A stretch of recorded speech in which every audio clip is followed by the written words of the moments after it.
What's going on, everybody? DJ from DJ's Poke Center here, and today these are the things that I wish I knew before starting a Pokemon business. Now, I do want to preface this by saying Poke started this, at least to my knowledge, this style video, and honestly, he's been instrumental literally from the beginning up until now, and he's just been so good to us on our channel, and a lot of these things were inspired by him. Honestly, my entire business, I really owe a lot of that, besides the actual physical work, to Poke.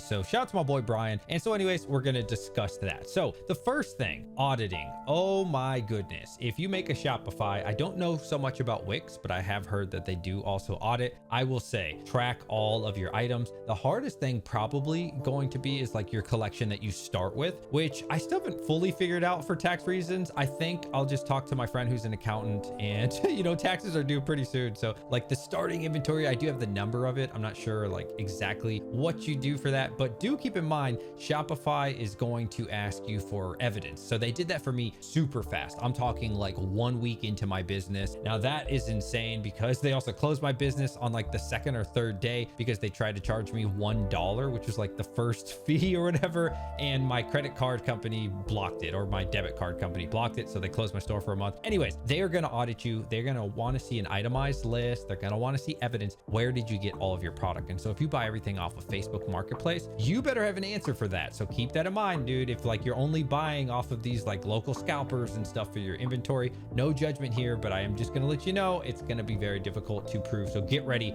They did it to me in about a week. Number 2, stop focusing on English distro. I have to mention this in all of these videos because it's like the number one thing I'm asked. Hey DJ, how do you get a distro? I don't have a distro. I think that's because people assume that I have a distro because I get a lot of Pokemon. I do pretty well for myself, and I have to say it's like unbelievably difficult to get, but getting distro is going to be so difficult. It's not even in the cards for me, maybe in a bear market. Please, you need to stop thinking about this. What if I could get all these thoughts, all these ideas? You just need to get rid of them because it's not going to happen even for me at this moment. Like I said, I've only opened this business in October. Honestly, I'm still learning every day. I'm not an expert at any of this. If you're looking for the expert, go check out Pokémon. But stop thinking about English distro, because when you finally let go of trying to get an English distro, I think this really clears your mind. You kind of give up on that thought. It's never in the back of your mind. And now you can think, maybe I can go to Japanese. Maybe I can do something else, right? Maybe get more creative, buying collections, whatever it is for you. I don't know if you're the kind of person that goes to Target or Walmart or something and scalps from the shelves. I don't do that because it's kind of messed up, but not really because of that. It's more because like you couldn't even get a lot of supply, even if you wanted to. So I would just erase those thoughts from your mind.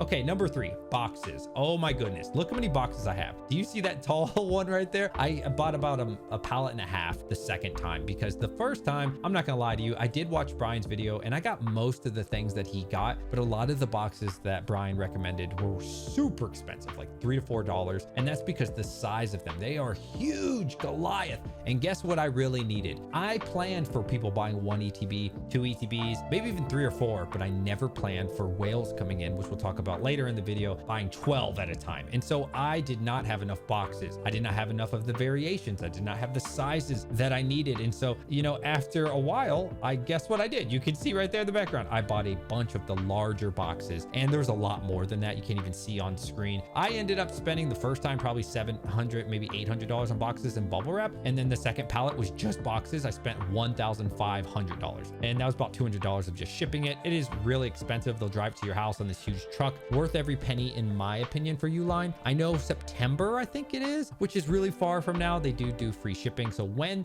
they offer free shipping, I'm going to stock up even if I have a lot of boxes. Believe me, if you really do take this seriously and you try it out first, make sure it's something you want to do. But as time goes on, you're going to want to take advantage of that. So definitely boxes, get as many sizes as you possibly can. Some people say, go to USPS and use those. Like, bro, are you serious? Like, no. Okay. So number 4, English sealed is by far the most challenging to sell. Oh my goodness. Now this has been my specialty, and it's also the most challenging. It's certainly the most work, and it's really hard to source the products. Now I have gotten to the point, not to sound cocky, but I've really gotten to the point where I can get English sealed. And it was really hard at first. I've kind of built like a little network, and it all is really from YouTube, you know, like shout out to all of you. Shout out to people who hit me up on Instagram that sell to me for 70% or 75%, or they watch my video and, you know, they know they could go get 80 or 85% somewhere else, but they like my channel and they like what I'm doing, and they know that I'm going to sell it for a fair price to other people. And there's a lot of people, if they like your content, they're going to be loyal to you. You know, it's not, you'd be surprised, it's not going to be your friends. You would think your friends are going to be the most loyal ones to you, but a lot of the times what I have found is my friends don't even order from me. They don't support you and order from your store. It's gonna be a lot of the viewers, which is awesome, man. And so like, yeah, just be ready for that. I would definitely not suggest going English at all. But like I said, I have gotten to the point now where people ship me their inventory or they ship me their collections, and then I pay them the next business day. You're not gonna have that, right? You probably haven't built that rapport with people. And I do not suggest trying to go down that path.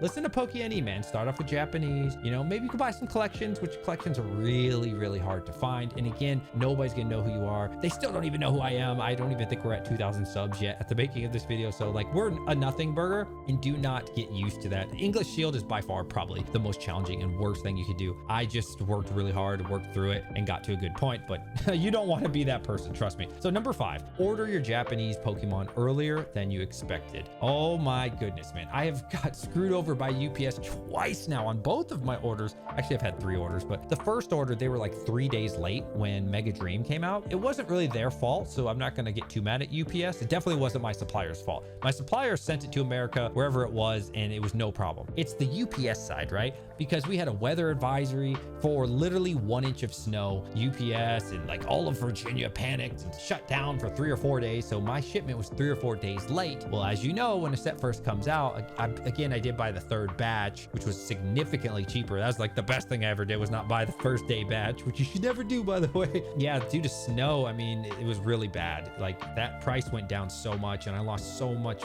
money and blah, blah, blah, blah, blah. Anyways, fast forward, I am still waiting for my newest shipment of Mega Dream, which is significantly cheaper. UPS has had it in their hand since Wednesday. I paid import fees on Tuesday, by the way. Today, I'm making this video the next week on Monday, and they still don't have a delivery date. So it's been almost another week late, which thankfully, again, I got locked into the lower prices, but it is a nightmare, dude. If you think you're gonna run out, go ahead and order early, with the exception probably being when it first comes out. Again, I'm not an expert on this. You might want to ask Brian from Pokémon. I can just tell you, order way sooner, because again, 2 out of 2 times, it has been a terrible experience because something has happened that's out of my hand and I cannot get the product and I still have people asking for it. It's driving me crazy. Please order a little earlier than you think when restocking. Number 6, require signature on anything above $300. So I actually did a stream with Brian. He's such a good guy, man. I know I'm kind of like talking so highly of him and stuff because he's been instrumental, man. He's come on my streams and he showed love, and like nobody showed me love like that except for like TRJ, in a different way though. But like this guy's a Pokemon business channel, and so it just means even more. So like he mentioned, anything above $300 you should be doing a signature for. At first, I really did not want to do this. I think at the beginning of my business, I didn't want to, but now, I mean, we're about to break, no, we did just break $70,000 in just a few months of sales, which is crazy to think about. And like, honestly, I know I didn't really want to pay the $5, the $6. If I know the person, if they've ordered a lot and like they have gone over like 2 months without a chargeback, you're probably in the clear. But to be safe, dude, just pay the $5. I know some places are like 4, some places are 6. Pay it up if it's a big package, man, because you're gonna want that. And a lot of people, I've had my first person do the chargeback thing. I'm waiting to fight that and everything. It's really annoying, and they're saying it didn't come to my door. Like, thankfully it was only $300 total, so it's, you know, it's gonna hurt, but it's not gonna be the worst thing in the world. Just require the signature, and then it's kind of hard for them to lie about. Some people are scummy, man. They're still gonna lie. They're still gonna say, yeah, I signed for it, but that was like the neighbor. So they're still gonna lie, and it just helps. I would definitely do that. Number 7, whales will make or break your store. Oh my goodness, dude. Well, firstly, shout out to the whales who have supported my channel, who continue to support the channel. 2 of them have actually reached out to me now, and before they order, they say, hey DJ, is it cool if I order this? And a lot of people aren't gonna do that, right? They don't owe you that. It's a free site. You know, you probably don't have limits in, which I should add to this video, but I won't. Consider limits for sure. But whales will come in and they will buy your entire store. You do a cool launch, you know, you get a bunch of booster boxes, some rare items, sword and shield, and then they buy all of it. right? And that really is awesome in one way, because it's like, yeah, I made all this money, I made all these sales, I got my money back for the collection, I risked so much and I got it all back. But then, you know, like, you didn't help that many people. You helped one person and that's it, right? So it's like, you rather have 20 people. That's what Brian always tells me. It's better to give 20 people one thing than one person 20 things. And so yeah, like I said, like the whales, I've literally called on my phone now so that Brian recommended that, and they hit me up on Instagram first, 2 out of 3 of them. The third one I still kind of waiting for contact on, but they'll hit me up and say, is it okay if I do this? And I say, yeah bro, I got extras of that. Or I'll say, hey bro, come on dude, you've already ordered like 4 booster boxes that are out of print, come on bro. And they're like, okay. Try to watch out for the whales, because they'll either destroy you and take everything from you, or you know, it's gonna be rough with the whales. So be prepared for whales. Number 8, ship around the same time every day if you can. If it's possible. I understand, guys, trust me, I work more than most people. I think most people work 40-hour days or 40-hour weeks. I work 60 hours. Okay, so believe me, I'm probably more busy than almost everybody watching this video, except for like a couple people, right? So I understand you can't always ship the same time, but if you can, try your best to ship the same time. So I know in my area that the UPS truck comes about 4 p.m. Sometimes it's even 3 p.m. and that's Eastern time. So I know I need to have things in by lunch, or maybe I'll give them to my wife and she'll send them out before 2 p.m., right? An hour before the truck usually comes. And that's worked really well for me. What happens is this is going to destroy your body. It's going to destroy your sleep. It's going to mess you up at your other job or your career or whatever you're doing, unless you're full-time doing this, which is kind of weird. I don't know how you would start off making money doing this, but hey, if you can, that's cool. But like what I would do is I would stay up till 2 o'clock in the morning on a Tuesday, just because I'm like, yeah, I got to get all these orders packed up. You know, you got to be careful with this, right? You got to take care of yourself, and you got to understand, like, you still have to wake up and do things in the morning. So like, I cut it off, man. If you've ordered by, I don't know, whatever time, 11 a.m. or 2 p.m., yes, I'm going to make sure to get it out that day, or whatever it is that works for you. I would just stick to that. And it's okay. If the person has to wait an extra 12 hours, that's fine, dude. I can't tell you how many places you order from, Safari Zone, all these other guys, and they don't ship it out for 5 days, right? So you waiting, you know, 1 day is okay. Like, I wouldn't really go past 1 day, but hey, if you want to, I mean, you're allowed to. It's not great customer service. Like I said, I always do 1 day pretty much on the max there, but that's just me. So yeah, if that works for you, do that for sure. Pick a goal. Number 9, do not aim to be the cheapest. Oh my goodness, this is so freaking important. I have done much better with this, with raising my prices a little bit more. I'm still under market. That's the thing. I'm always under market.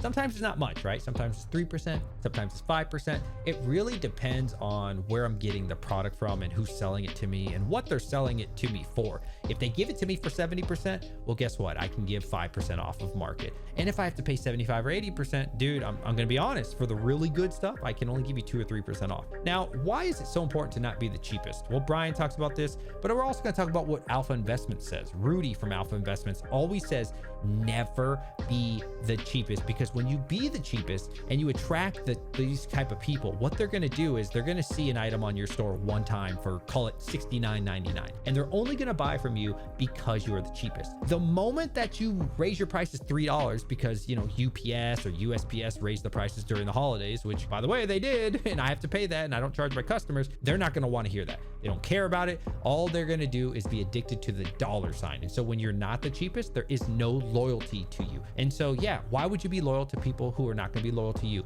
Now, if you raise it $1 or $2 because, you know, your prices went up, right? This stuff isn't free. Look at these boxes, dude. This is thousands of dollars worth of boxes and tape and equipment, right? You got to factor that in. It's okay, right? You have to raise your prices enough to where it doesn't sell out. And that's been really difficult for me, 100%. It's like trying to figure out where is the sellout point, because you don't want people to come on your store and there be nothing. That is even worse. And trust me, I've had so many people that I've probably lost already because my Japanese is sold out and people keep asking. And then after like the second day, they don't keep asking. They just go buy it somewhere else that's a little bit more expensive or a similar price. So please, please, please do not aim to be the cheapest, because you will attract those sorts of people that will not be loyal to you. And really, next one is number 10, which content is king. Oh my goodness. You know, it's really funny because you might be thinking, well, if I make this amazing website and I've got good product and good inventory, I'm just gonna make a bunch of customers. And honestly, that's not true at all. Like, how many websites are out there that you've never heard of? Probably most of them, right? How many channels on direct TV, you know, 999. Nobody goes to channel 999. Nobody goes to channel 9004, right? They look at like 1 through 60, right? So the only reason people are going to come to you most of the times, that brand loyalty, is because you make content, because you're in the back of their mind, or whatever reason. It's simply because you make the content. And from what I have seen, most people support me, and thank you again, seriously, thank you so much. Most people support me and support the other YouTubers because they like our journey, they like our content, right? It's like supporting us in a different way, you know, and they still get something out of it, which is kind of cool. It's a lot cooler than like a Patreon where you just pay them just because, right? Now you get a product, and yeah, maybe it's $1 or $2 more than you get it somewhere else, or even $5 in some cases, but they like you. And so like the content is everything. If I were to just turn my YouTube channel off, I guarantee you I would get no sales. And I've noticed if I don't make a video that day, well, guess what? No sales. Or if I haven't made a video, which I've never gone more than 2 days not making a video, but I would imagine if I went more than 2 days not making a video, guess what? No sales. So content is king. The store, I mean, I've seen some janky stores, man, janky websites, and you know, people don't care really, within reason. If you got the product, they're gonna buy it, and that's really all that matters. So content is everything. Okay, number 11. So do a flat fee when possible for shipping. Oh my goodness, I cannot stress shipping enough. Seriously, I have lost so much money in the beginning of my store with shipping. I messed up all the time. I probably lost so many customers because it was like overcharging people. And then I was like, oh, wow. You know, because like an ETB, right? Let's just pretend it does $10. And then I messed up and I made like a different way. This is all on Shopify. I did a different set, which I didn't realize, and that was $12. So you would think that Shopify would automatically use $12 being the most expensive. No, it would combine them. It would do $10 plus $12. And you're like, no, it's 22. And so like I would deter a lot of people. And some people were nice enough to tell me like, screw you, DJ, you tried to charge me $27 for an ETB and a booster box. And I'm like, whoa, I could ship both of those for $10. So then again, watching more Pokémon videos, I was like, okay, how can I get around this? And he really just does flat shipping for the most part. For me, I do flat shipping of $10 for most things. However, at a certain point, I got to cut people off, man. When that thing starts hitting like 9 pounds, which to be honest with you is a lot of ETBs, I have to charge more. Like, I'm sorry, I just have to, because a lot of my customers are coming from California, and sometimes, dude, it'd be like $30 to ship. And so like I gotta charge you at least like 15, sometimes 20. But again, that's when like the whales come in, you know what I mean? But like at the end of the day, I'm sorry, I'm not about to spend an extra $25, $30 on shipping to California. You see what I'm saying? So it adds up to like a crazy number. So be careful with shipping, man. And just in my opinion, I would definitely try out the flat rate thing. And also for Alaska and for Hawaii, go ahead and charge like $2 or $3 more. You're probably end up having to spend an extra $6 to $12 because they only use USPS, and USPS is by far the worst ever. I cannot stand USPS. I don't like anything about USPS. I will literally spend the extra $1 if I can avoid going to USPS. But again, for Alaska and Hawaii, if you choose to even ship to those places, yeah, definitely add a couple bucks, man, because you're gonna get boned. And do keep in mind for shipping with only USPS, at least in my experience, they will literally be so petty. They will measure the box, which is like, come on, bro. They'll measure it when it like is about to go overseas or when it lands in Hawaii, and they'll be like, you are 1/4 of an inch off. So you would think they charge you like an extra 50 cents, $1. No, they're gonna hit you with the penalty. I've been hit with an $8 penalty because I was half an inch off. Like seriously, half an inch. And because what they do, I'm assuming, is they get salty. Some customer out there, some worker or whatever is like, wow, how did they ship this for only $12? Well, we would have charged $30 because it shows you on Shopify, like regular, if you go in store, this is a $32 package, but you're getting it for like 15 or 16. Well, I don't know, man. I swear they just got their panties in a bunch. They're gonna measure it. You're half an inch off. Here's a $7 penalty. Here's an $8 penalty. And so like these things add up quickly, especially when you're already losing shipping to Hawaii a little bit. So please, guys, be careful with the shipping. If this video helped you, definitely let me know. Did you like this style video? This was like a big event I had, and I ended up shipping a lot of items out this day. This was our second big sale, and it was really good. It was really, really fun. It was a lot of work. I'm getting way quicker now. The box sizes that I have are so much better than they used to be. And again, I just can't thank Pokémon enough for all the success. You know, he saved me so much time between the box sizes, which by the way, 8x8x4, 8x8x8, and 6x6x4 are by far the most common ones I use for the smaller orders. And oh man, not what this video's about. I appreciate all y'all. If you like this video, let me know. #forever, which means you made it to the end. #forever. Catch y'all in the next one. Peace.